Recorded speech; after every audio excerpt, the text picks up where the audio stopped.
Stanley of KISS, and you're listening to Real Rock and Roll on 3XY. Rock on!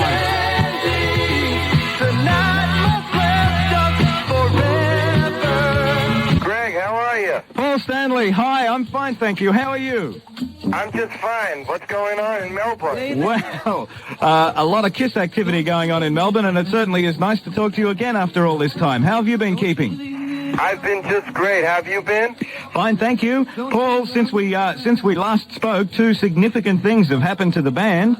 You've released a new album, and of course, the departure of Peter Criss. Right. Those are certainly two big things. Well, firstly, can we talk about Peter Criss? Why did he leave the band, Paul?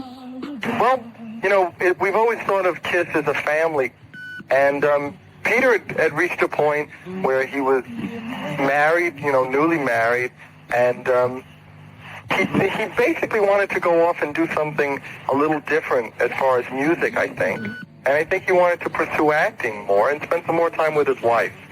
So rather than anybody do something that they weren't really happy doing, which ultimately wouldn't make anybody really happy, we just all decided that we would keep it together on one level, but in terms of playing, we would bring somebody new in and give a whole nother personality into the band.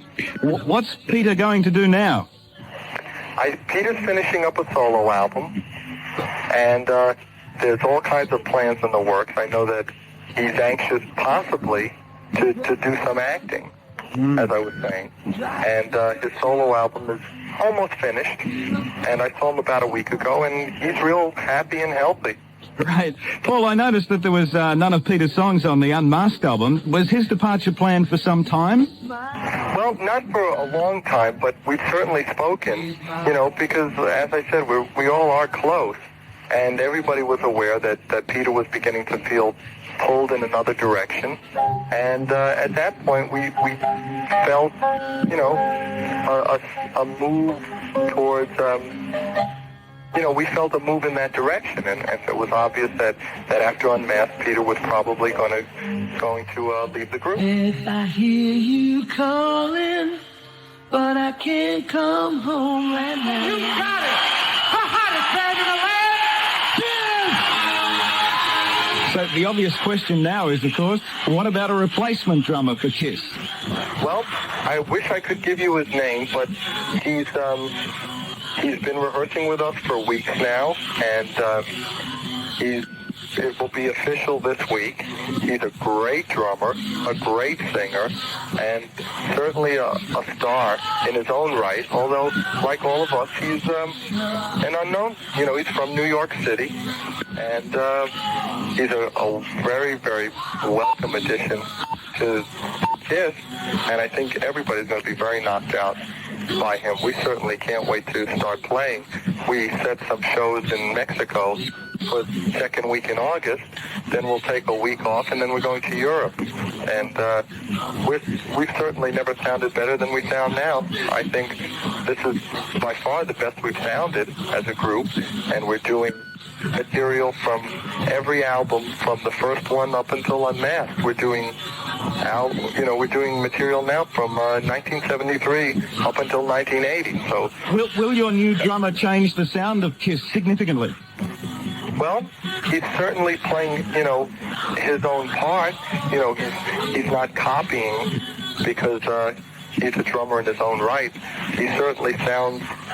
The band sounds like KISS, most assuredly, and it sounds great. How you doing? This is Paul Stanley of KISS, and you're listening to Real Rock and Roll on 3XY. Rock on! What about Vince? Now, how do you say Vince's second name, Paul? Poncia. Well, you obviously got a good relationship with him because the songs off this album are just fantastic, aren't they? Thank you. Yeah, well, Vinny, besides being a producer with us, he's really one of my best friends, so I have a great relationship, as does the whole band. Has he got black hair, and will he be the new member of KISS? No, I think Vinny enjoys watching the band. I don't think he wants to play. Okay, Paul, I understand, played lead guitar for the first time and sang lead vocals on Shandi.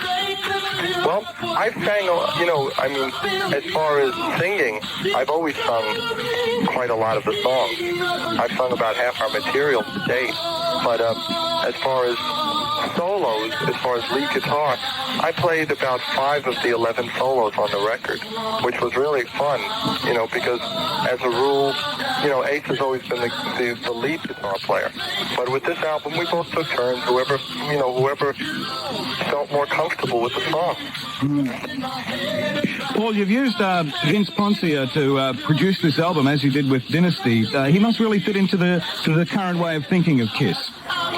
He's been great. He's given us, some fresh blood and another approach and some good new dimension to the band, which is always good. I think you should always be open to outside sources and outside opinions, if it's comfortable. Paul, why the name Unmasked for the new album?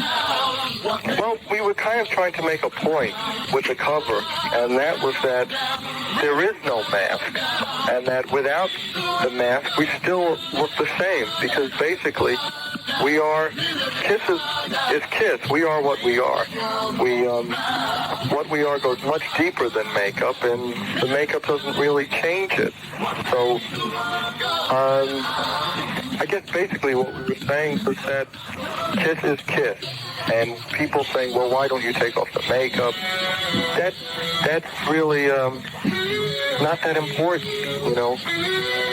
We are a total idea and a total way of life. Okay, no secrets. Listen, let's play a record off the Unmasked album, and of course the big hit, which is a song that you wrote, Shandi. Just letting you know we'll be seeing you in November, girls. Look out. Paul, KISS in Australia are the hottest thing in this town probably since the Beatles. The excitement that the band has generated with young people putting on the makeup, walking around the streets with KISS makeup on is just staggering. What's happening in America? Is the same sort of thing like we're seeing here in Australia happening in other parts of the world? Well, right now we're in Europe. We've never been as successful as we are right now, and that's just knocking us out. I Was Made for Loving You was the biggest hit we've had internationally. It certainly was a huge record. I think it probably sold around 3 or 4 million copies. And Dynasty was a huge album.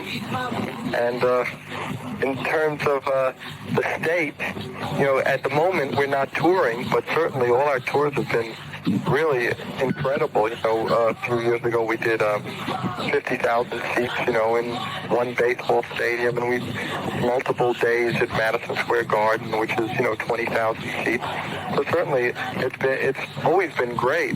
And the wonderful thing about Australia is that it's new. It's almost as though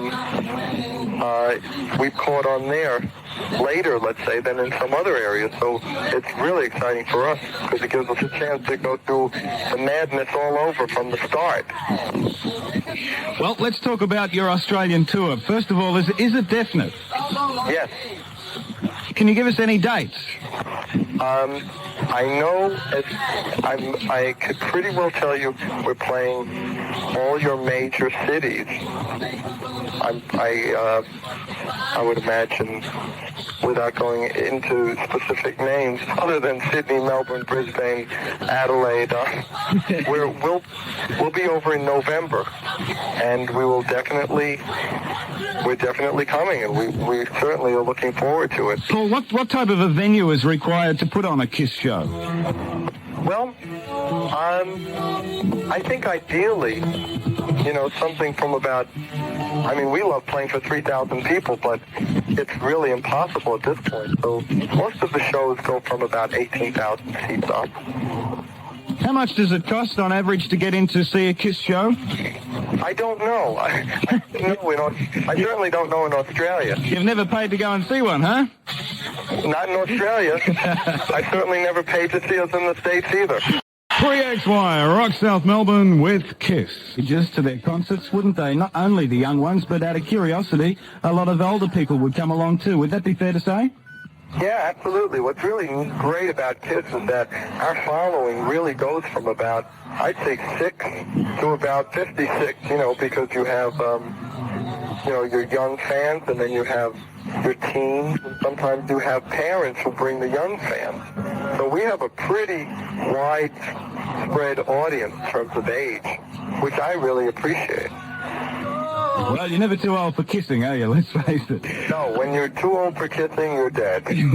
Paul, one of the other tracks, one of my favourites on the new album, Unmasked, is Ace's little song, Talk to Me. Will that be the next single? Talk to Me is, they're readying that for release in Europe right now as the second single. Henley on the phone from New York, a very busy man these days because obviously the auditions for the new drummer have taken up a lot of your time, Paul. But certainly they were worth it.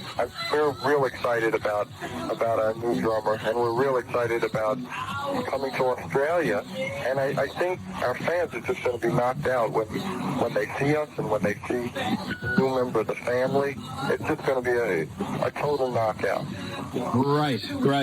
Well, again, Paul, congratulations on the Unmasked album. It's beautifully constructed, and I congratulate you on the lyric content. I think the lyrics come through more on this album. We can understand every word, and the message in them are the best that you've done. Well, thank you. We certainly gave it a try. You know, we try to make each album better than the last.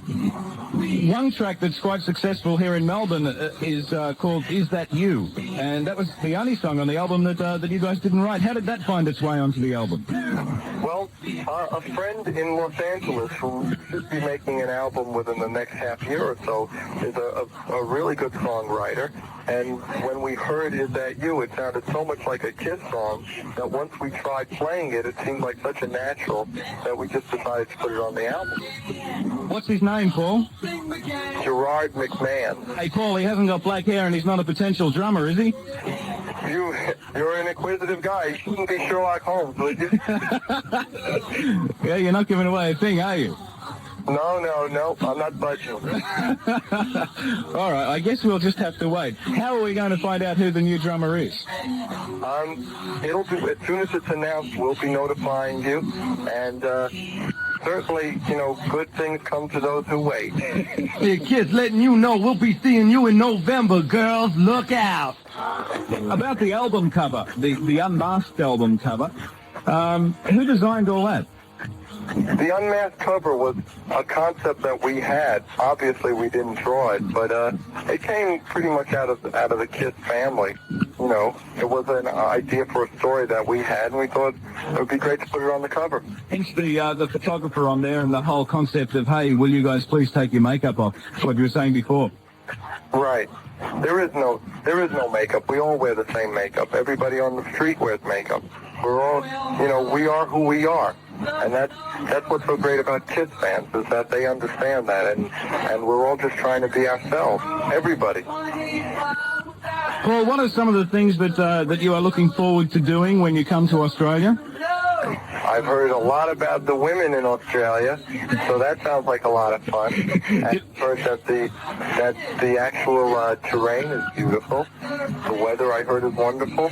It just sounds like kind of like a little Shangri-La, so I'm certainly looking forward to doing everything I possibly can and keeping myself busy and getting into little bits of trouble.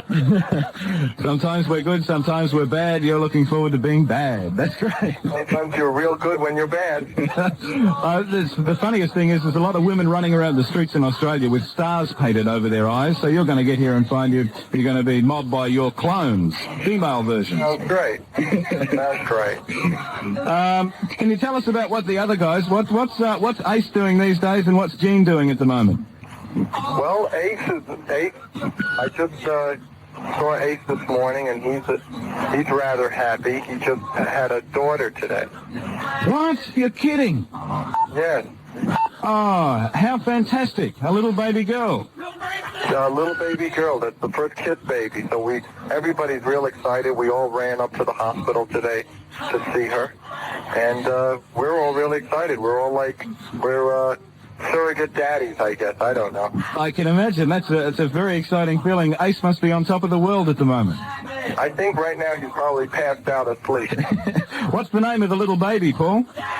They're not sure yet. They're not sure. But probably when you hear the drummer's name, you'll hear the baby's name. Yeah, and the baby wasn't born with makeup on, now was it? No. No, that's absolutely beautiful. What about Gene? Gene basically is just hanging out in New York, hanging from trees, by his feet, the bat that he is, I don't know, Gene's just prowling the streets at night, just having a good time. We're all just happy to be in New York. That's great. I'd like to play another song now, Paul. This is called Sure Knows Something, and you still do these on stage, don't you? Sure Knows Something? Sure. That's one of my favorite cuts from Dynasty. Okay, here it is on 3XY.